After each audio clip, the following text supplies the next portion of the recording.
Have you been wanting to add more purpose to your day-to-day life behind the chair? Do you want something to brag about your clients to, about the what it actually means something? Listen in to my chat with Allannah Zilkowsky, a stylist, website designer for beauty and barber pros, and a participant of HairAird, a charity organization based out of Australia. Listen in and let's go.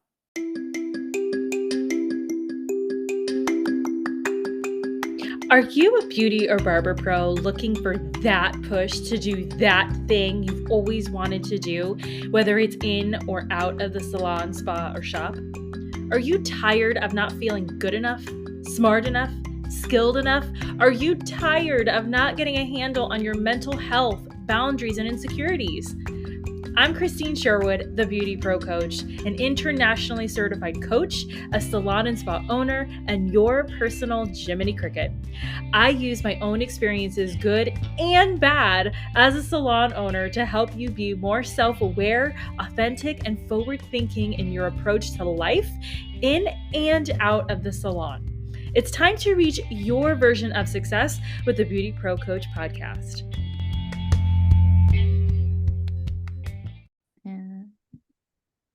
Hello, this is Christine, the Beauty Pro coach, and I am here as your host on the Beauty Pro podcast. And today I have Allannah Zilkowsky.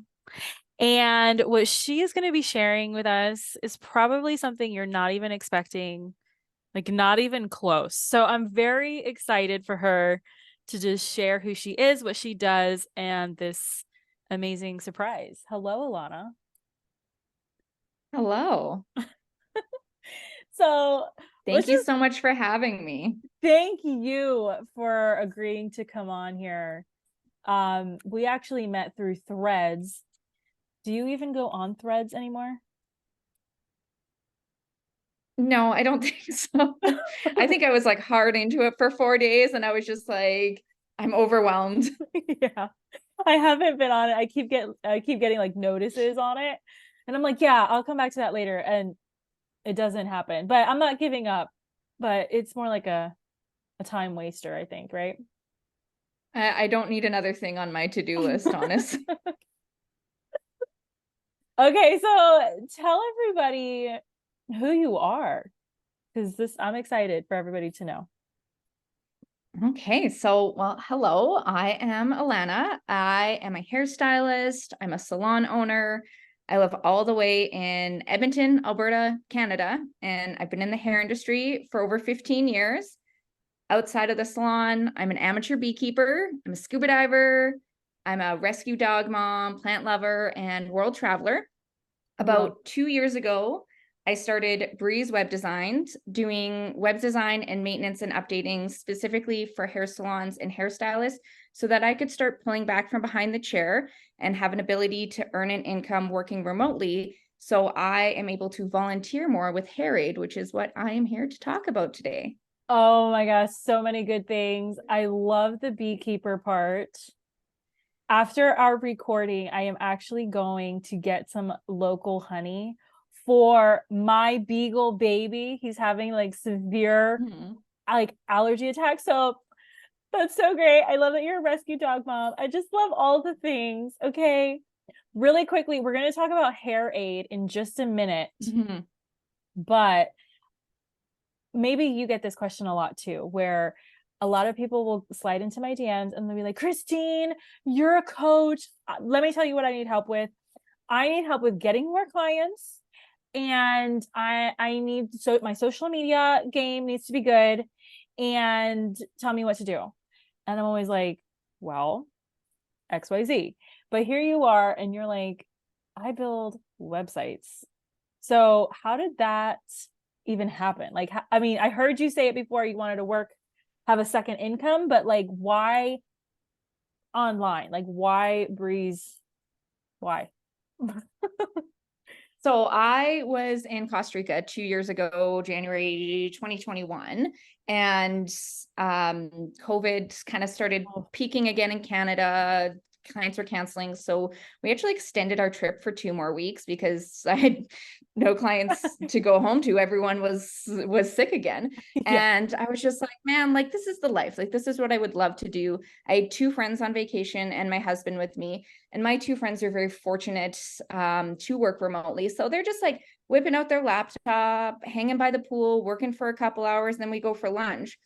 And I'm just like, huh, like I really love this life and could do more of this, but I love our industry. I got a job in a salon when I was 15. I couldn't imagine not working in our beautiful industry and working with hairstylists. And I personally had built my own website and naturally helped friends with theirs as well.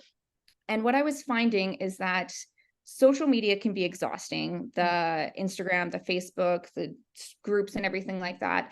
And I am not big into it, but I've created a website where I get around 10 to 15 new client requests a month that are perfect target market clients. And I maybe post on Instagram 3 to 4 times a month on my personal hair page because my website brings me that traffic.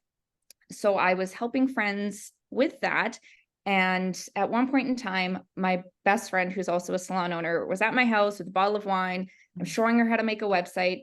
And she was just like, throws her hands up in the air and is like, can I just pay you to do this? Like, I don't want to learn how to do this. Like, I'm sure I could, right? For a while, our industry was like, hashtag boss babe, one woman show, you can do it all. And it's like, I don't want to be a videographer, a social media marketer, a photographer, an editor, email marketer, and a website designer. So what I do is I just take that off your plate.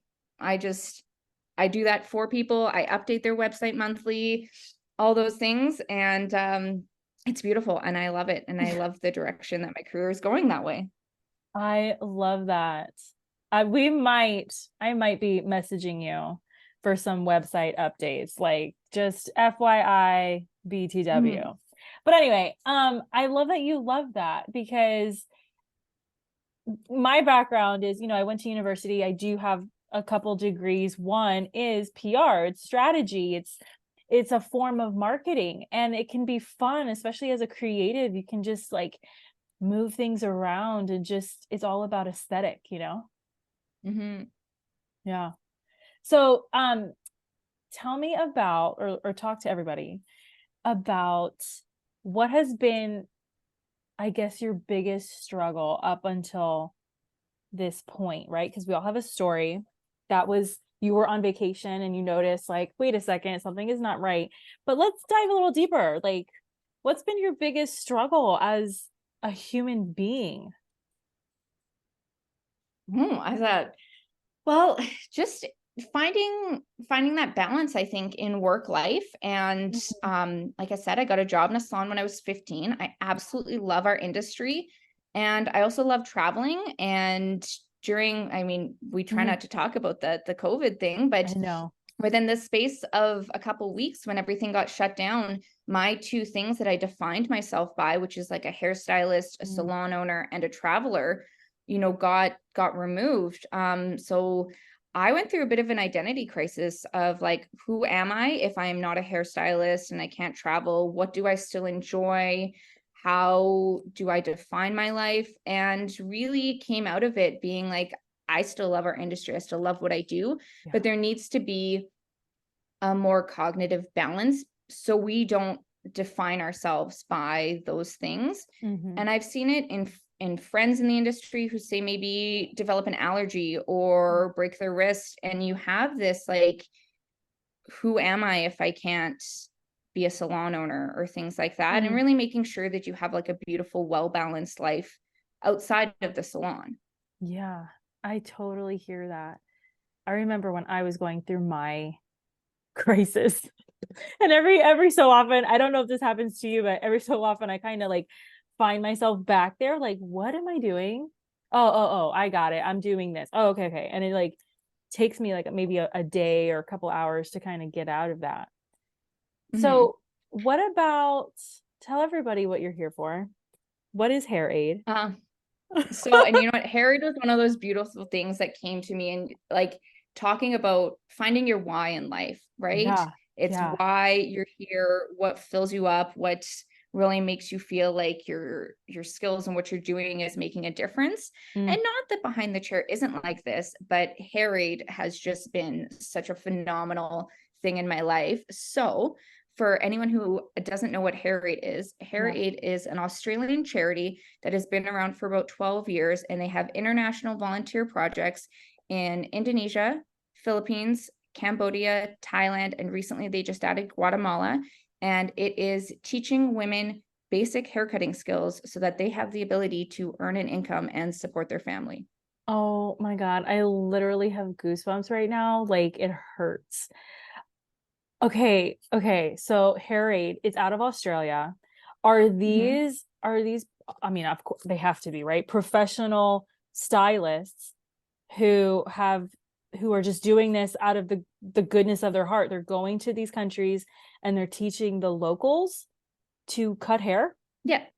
Yes, that's exactly what it is. It is hairstylists sharing their skills and teaching people and making a difference in their lives. So it's volunteer, it's out of the goodness of your heart to really pass that knowledge along.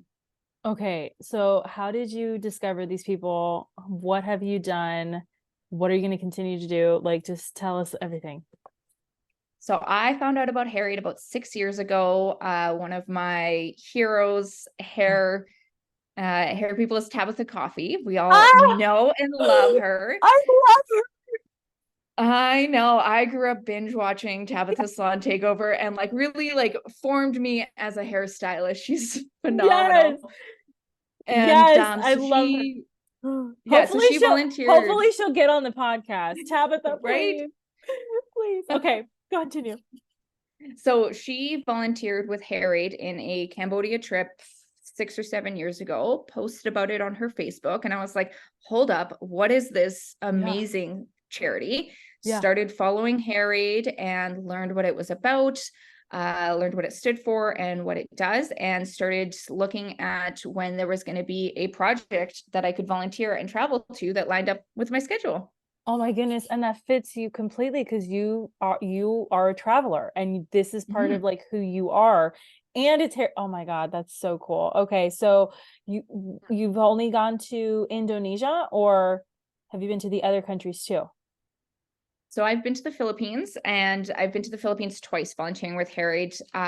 They typically do that in January, which lines up really well with my schedule. Mm. But I would love to, as much as I really love the Philippines and the country and the people there, I do think the next project I do will be at a different location, just to switch it up and see what else the other countries kind of bring to the table and the experiences I can have there. So how does this work? I mean, obviously you got to have your passport and all that, right? But how does it work? Do you go and you sign up with them? You're like, okay, I'm going to go to this country at this time at this place. And like, how do you communicate? Like, you're not going to speak the same language. Like, how do you go and you teach, and how do you like walk us through this? Okay, so I'll split that into two. So the first one would be like how to sign up for the project. Okay. It's pretty simple. You go onto the HairAird website, which I'm sure you'll have linked in the show notes. Yeah. I think it's like hairaird.au.org. They'll have all the listings for the 2024 projects, their dates, Philippines, February to this, Indonesia in June, etc. And then you find one that lines up with your dates, you put a deposit down, and they'll start sending you communications on, booking flights, insurance, things like that. So HairAird has really streamlined the process to sign up and be a volunteer. Okay.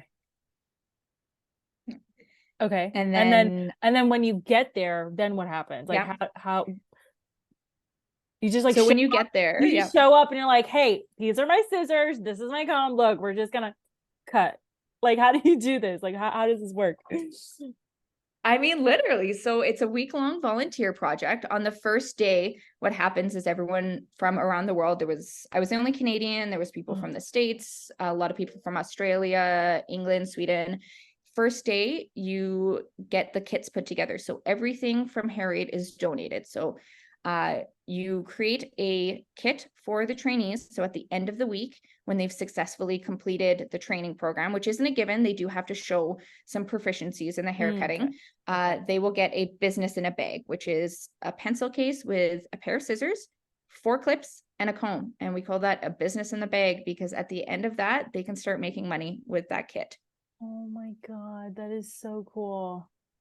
That is so cool. And I'm happy that they are kind of I guess screened ahead of time, you know, because you don't want to just like grab anybody and be like, here you go, this is how you cut hair.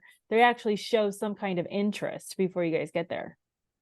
Absolutely. Oh. So these are women who are very interested in learning.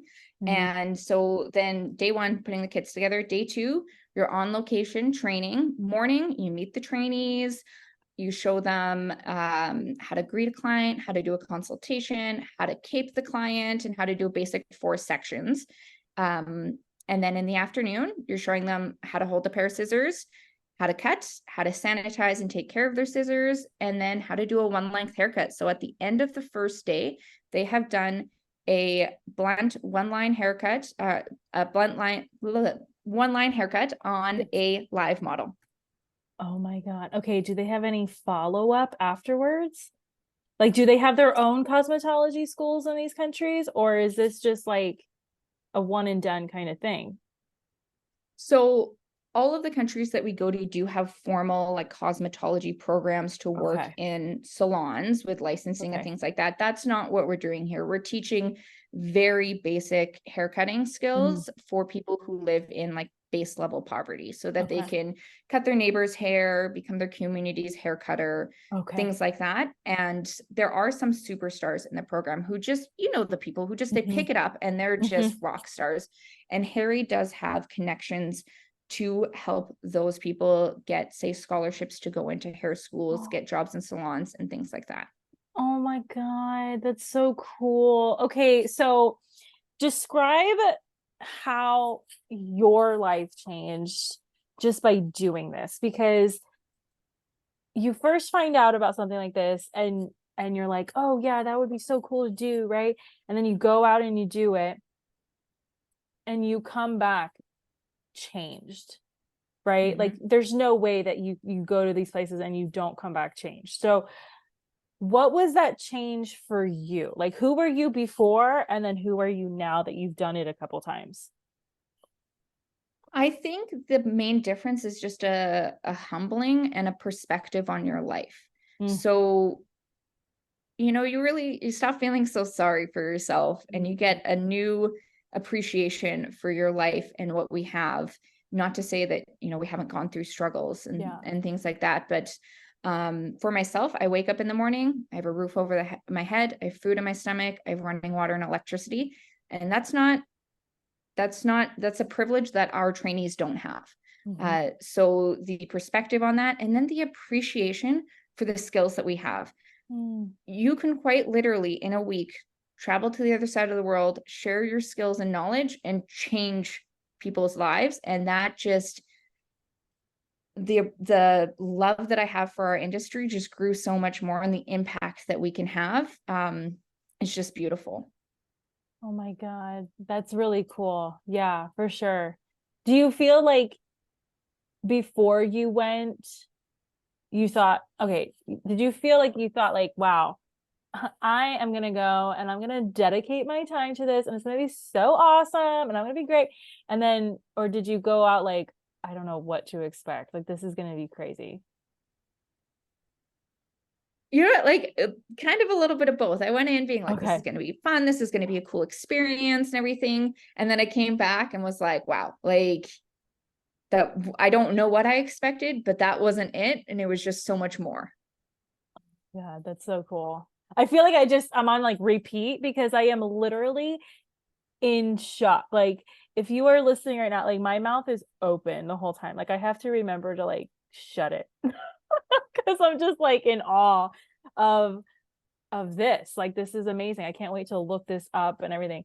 So, were you able to even see Tabitha? Was she there? No, she was volunteer on the project that I was Man. on, unfortunately. But I have met her. I met her about 10 years ago at the Toronto ABA, and she signed my book. I have a picture of me with her, and she signed my book. I'm telling you, I love her. Tabatha is one of the reasons why I actually became an internationally certified life and business coach for beauty and barber pros. Like you, I would binge her show, and I was like, oh my, it was her show and another show about a salon in New Jersey. And I don't know. I would just like sit there and I was just like, oh my God, this is amazing. I can do this, you know? So I just love her. Oh, I'm so happy that you love her too. So how have you implemented what you've learned with HairAird into your everyday life behind the chair with your current clients? Well, so one of the interesting things about HairAird is when you're teaching your skills, you really realize how many terrible habits that you have, Oh how no. lazy you get with sectioning, No. how your posture is awful and you're not, doing things properly. And when you're then teaching that to someone, you really get snapped into like, oh yeah, clean sections and things like that. So one of the unintended benefits is I came back and I was a lot more on the ball with my haircutting skills. Oh my God. Did you totally tell your clients about this experience? Like, what did they have to say? 100%. It really, getting your clients involved in this can be really beautiful as well, because, you're showing your clients that you're not just about making money, you're about giving back, you're about supporting people learning and improving their lives. And it was absolutely something I talked about pretty much with all my clients. They got really, really involved and supported. It helps with pre-booking your clients and creating that stability in your schedule, because you're like, well, I'm going to be gone for these 2 weeks. So we need to either pre-book you before I leave or when I come back. And they're like, oh, where are you going? I'm going to the Philippines to teach hairdressing. And then they want to hear more about it. So getting your clients involved and supporting you in it. And, it really helps build the relationship that you're not, just a hairdresser. You're really about more than that. What about your family? What did they say when you're like, okay, I'm going to the Philippines, bye? My family's pretty used to that. I went like backpacking through Colombia. I've gone all over Southeast Asia and Morocco. They're just like, where are you going to next? And I'm like, oh, I'm doing this. And they're like, it's cool. They're pretty used to it. They're like, there she goes again. Okay. Yeah. Did they see a difference in you think, when you came back? I think so. Everyone really could tell how impactful it was and how much I just really wanted to integrate that ability to give back and share my skills on a wider ability. Okay, so That's one of the reasons, I want to be sharing about HairAird, because it's just, I didn't know about it until I knew about it. And then I had to get involved, and the amount of hairdressers, especially in North America, because it is an Australian charity, who have never heard about it before. So I'm like, just getting the word out there, and now you know about it. So now you know, listener. Now you have no excuse. right? No excuse. Now you gotta go. So okay, so you're basically like an unofficial spokesperson for these people, for HairAird. Yeah, I just want to spread the gospel about the good word of HairAird. So HairAird, listen up. This is Alannah. You need to hire her. Like, this is happening. You're welcome. But anyway, so what would you say is an important trait or a strength that a beauty or barber pro needs to have going out there to wherever it is? You know what? I think any trait and strength that you would need, you already have by being in our industry and knowing the skills. Like, you already have everything that you need inside of you to be able to successfully do it. You just have to step out of your comfort zone and take the plunge and do it. But everything that you need, you already have.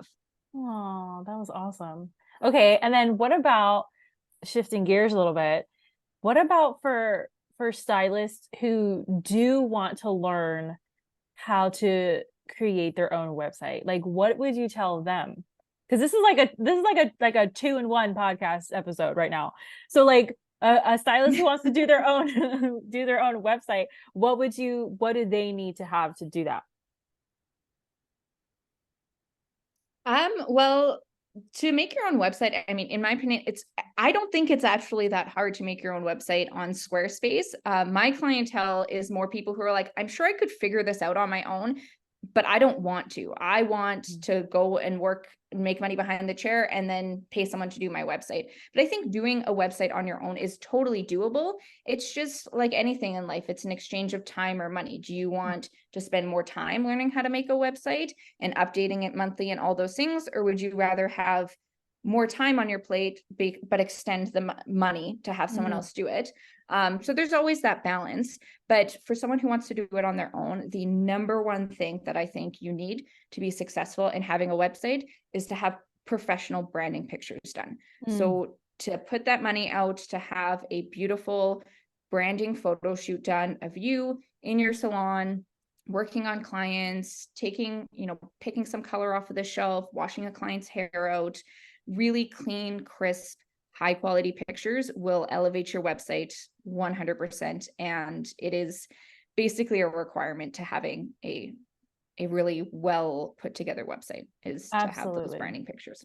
Absolutely. I could not agree more. I actually just got some done for myself, so stay tuned for that. But 100%. I mean, selfies don't cut it. You cannot have a selfie on there. I heard you say that you use Square or Squarespace? Squarespace. So Squarespace is not the same as Square Up, which is the payment processing terminal, and they're very close. And Square Up has their own version of a website. It's, in my opinion, not what you need to have like a really in-depth SEO based personalized branded website. It is great. I use it as a terminal, like for my clients to pay through. Squarespace is a really well-made, balanced website design program. Yeah. Okay. Do you use other programs too, like WordPress or anything like that? Or you just stick with the one company for these websites? I personally just work with Squarespace. It's where I have like extended design training. It's where I think much like a lot of things in our industry, I think if you specialize in one thing, I know Squarespace, I'm a Squarespace circle designer. I get extended training on it. I'm really well versed in that. And I feel like if I learned other platforms, it would be spreading myself over those platforms and not being able to get as much in-depth knowledge about them. So when you're doing the websites, how many days behind the chair are you? Because it's a lot of things. Yeah. So I'm behind the chair about 2 to 3 days a week right now. And my goal is to move that down to 2 days in about 6 to 8 months. And then I have dedicated time 2 to 3 days a week where I work exclusively on websites. Okay, so that's a pretty good balance for like behind the chair, at home. Good for you, girl. I'm all about it. Okay, so what's a common myth between everything that you've done, from HairAird to the websites to working behind the chair? What's a common myth that you get from a lot of people, whether it's clients or family or whatever?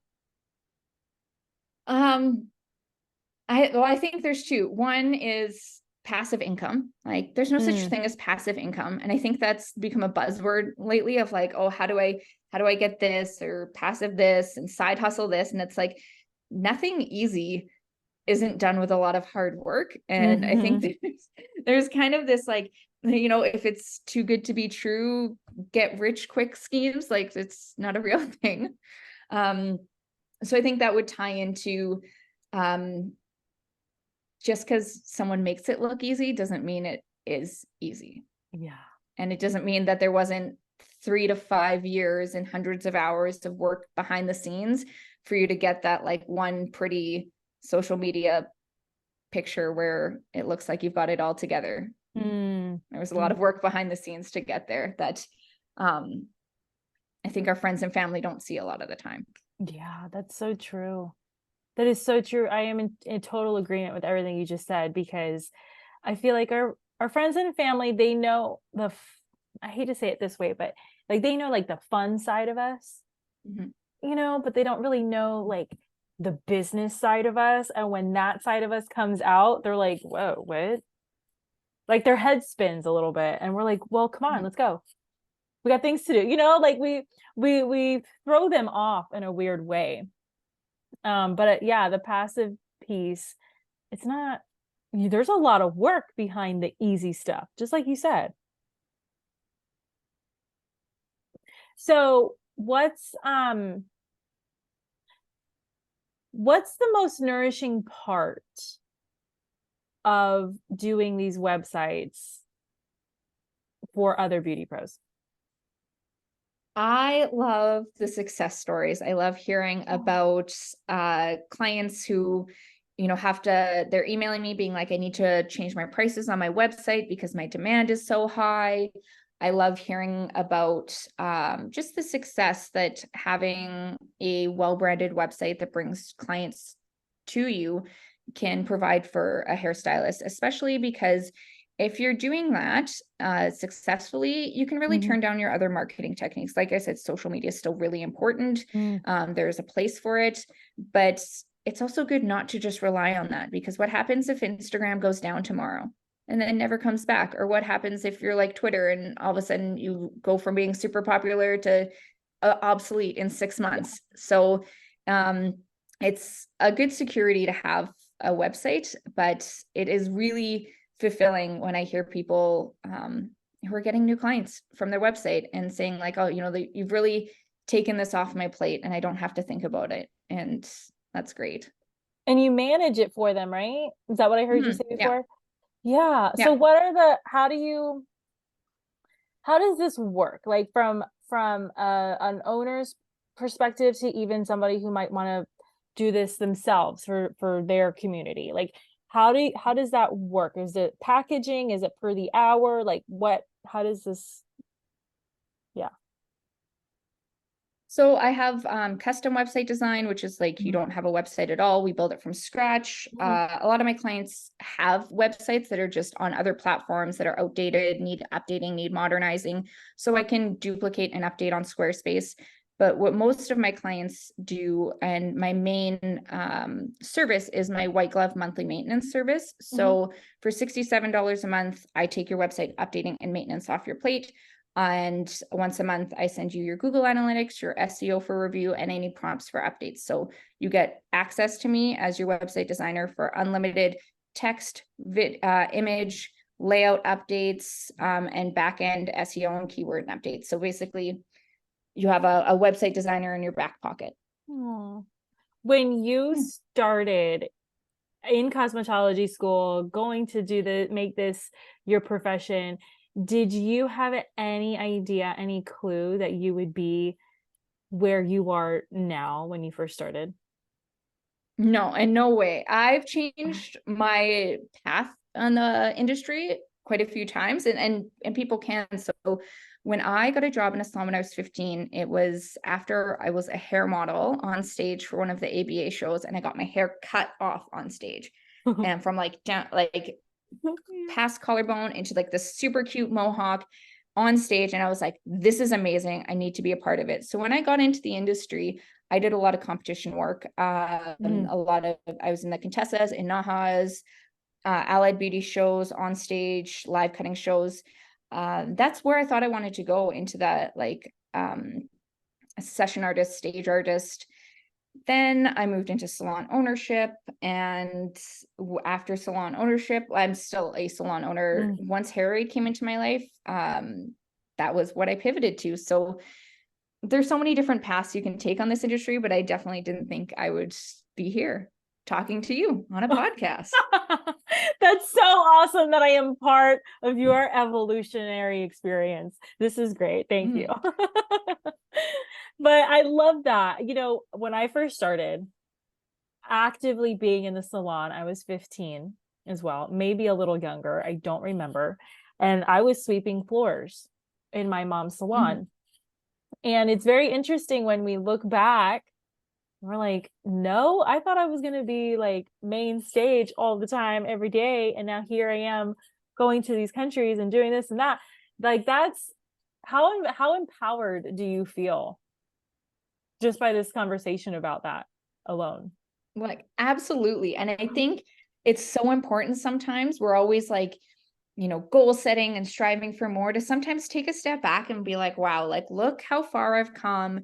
15-year-old me sweeping the salon would be like, you're a badass. This is great. Right. So just having that self-reflection and appreciation can be really beautiful and powerful. So we're not always just like, what's next? What's next? Yeah.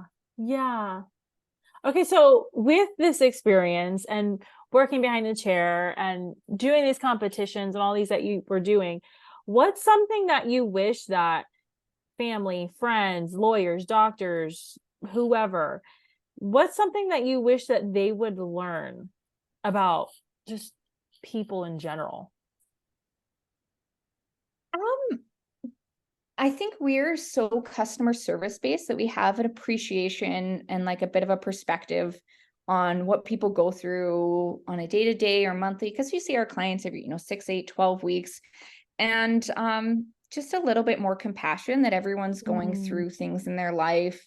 And it could be a bad day for someone. They could have had some really bad news, or they could be having the best day of their life. And just, having a little bit more understanding and compassion for others in our lives could be something I think everyone could do a little more of. A little more love, baby. A little more love. That's all. I love that. Absolutely.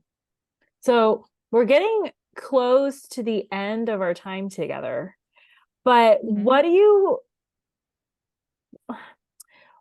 have going on right now in any of these areas of your life that our listeners can reach out to you and be a part of, if anything?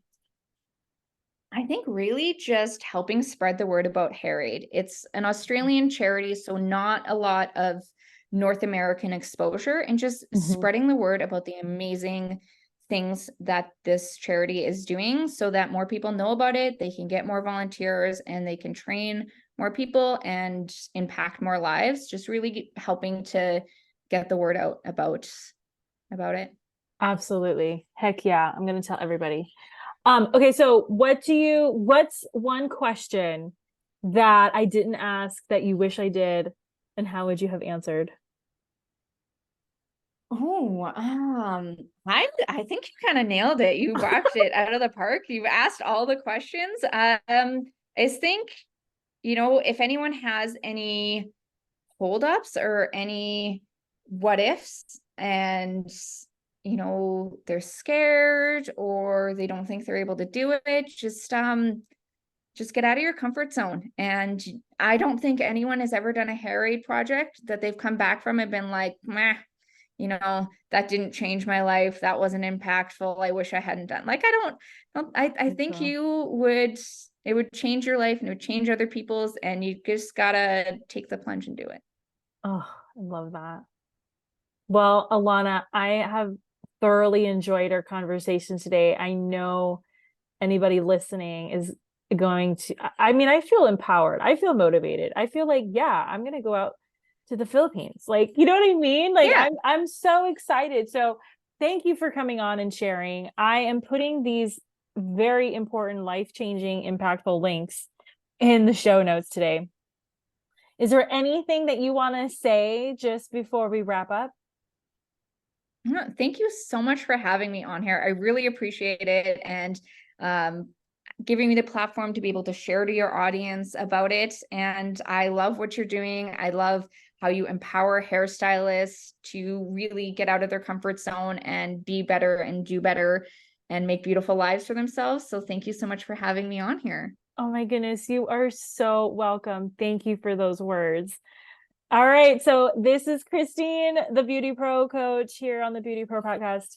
Thank you for listening to Allannah. Thank you for having some kind of interest. And I hope that you go out and you reach out to HairAird and join the next trip. So that's a wrap for today. I will catch you guys next time. Bye. Are you ready to pack your bags and get moving to different countries, spreading love and cutting skills? I don't know about you, but hearing about this program and how much it actually benefits us as professionals in first world environments is incredible. So if you're ready for a life change, get on this. Reach out to Allannah, find out more about her experience, and go apply to HairAird today. Watch this interview on YouTube. All the links are in the show notes.